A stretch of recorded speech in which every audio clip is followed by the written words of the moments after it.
I'm going to talk about Bitcoin, funding Bitcoin development. That's something I'm very interested in and looking into since quite some time. First, maybe why I'm allowed to stand on this stage, other than knowing Pavel.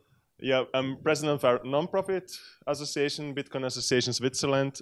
It's like the Bitcoin Foundation, just that we have maybe a little bit better reputation. And the head of technology, Hyperion Capital. I will later talk about what that is and what we're doing with cryptocurrencies. And in the end, actually, I'm a software engineer. Okay.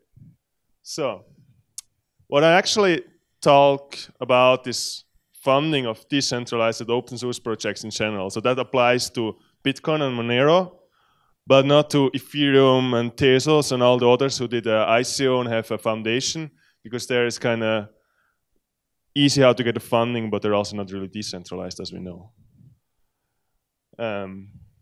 So when I'm talking about funding, I'm not only talking about Bitcoin Core, because Bitcoin Core more or less solved the problem. I mean, if you look 4 years back, we had the same problem. There are nearly no paid developers, just all volunteers, and it's always the same with open source projects. If you only rely on volunteers, well, someday maybe the volunteer says, I got something else to do, like Satoshi said, and just disappears.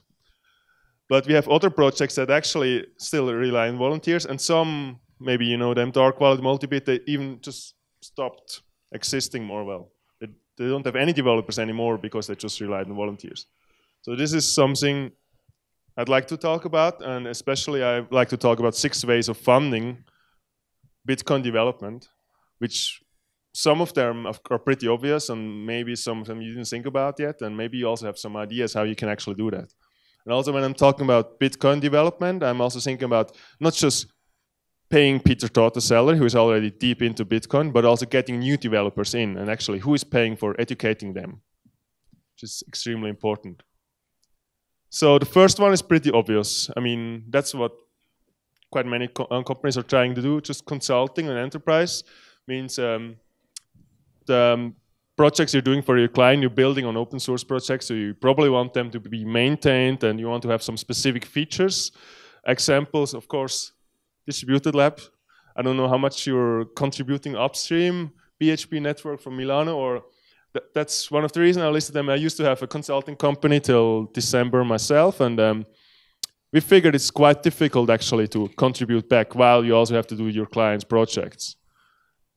And of course the focus is always on where's the money to be made, and that's the client, and less on the open source project.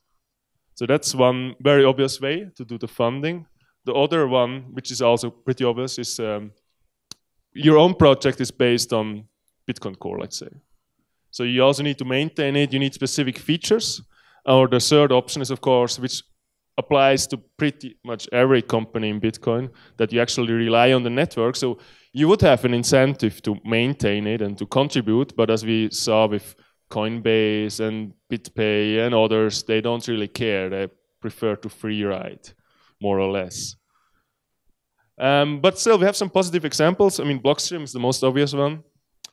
Chain.com also, and maybe you don't know them, but there's a hardware wallet startup from Switzerland, Digital Bitbox, and they have 2 core developers who also contribute to, I mean, Jonas Schnelli and Marco Benkom, and they know they rely on Bitcoin, so they actually have people working on Bitcoin Core. So the third one is donations. It's a bit problematic since developers usually don't like it, because it means an overhead for them. You need to have all this, I don't know how it is in Ukraine, but in Switzerland you have a shitload of social insurance you need to take care of, which is really annoying. You cannot just really focus on work. And there's also uncertainty. I mean, maybe the community likes your projects now, but in a month or 2, they see something else exciting that has better marketing, and they will rather donate their money there. Examples for this, I mean, the Dark Wallet crowdfunding, it didn't really work out. The crowdfunding worked out, but they ran out of money, and then people said, well, we didn't deliver yet, and we donated so much money, so we will not donate again.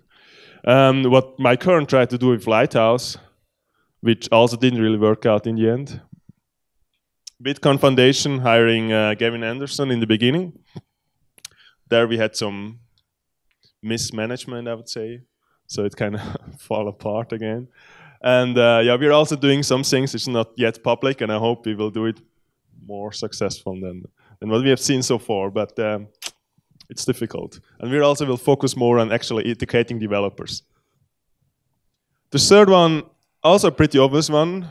If you just own a shitload of Bitcoin, I mean, you're interested in getting the Bitcoin price up. That's where we have a few, I mean, Electrum, Bitcoin, maybe you know those projects, the maintainers from them, they don't take any money, not even donations, because they say, well, I'm in Bitcoin since quite some time, I'm interested in keeping running. And Chain Code Labs, nobody really know what the business model of Chain Code Labs is, so I just assume it's kind of the same. Yeah, what we know from MIT, ETH, Cornell, universities, but this is more on the research side. I don't know any university actually paying developers. And the sixth one, that's maybe the one you didn't think of now. It's also the most controversial one probably for a Bitcoin maximalist. Like, I actually consider myself to be one. But if you have an altcoin, it's kind of like when you own a shitload of Bitcoins, but you have a Bitcoin-based altcoin. Either you invest in one, a lot of money when it's still a small cap, or you just start a new altcoin based on Bitcoin. And then you actually develop upstream. So this is what Decreed is doing. I don't know if you know them, the guy behind BTCD, the Go implementation. So it's a bit like pumping for the greater good, in my opinion. Because you work on altcoin, which is pretty useless because you don't need altcoins actually, in my opinion. But at least you have money to finance Bitcoin development. So it's trade-offs.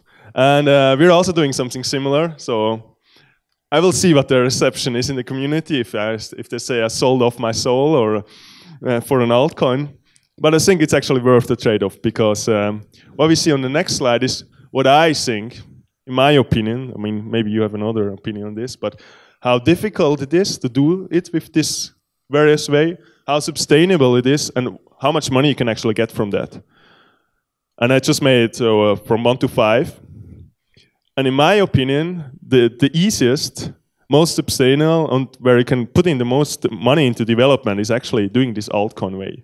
Because everybody knows having an altcoin worth $1 billion is easy. Because, I mean, look at Dogecoin, no developers worth more than 1 billion. So I think actually it's an interesting way to keep up, to finance Bitcoin development. Of course, you always need to make sure that there's no conflict of interest.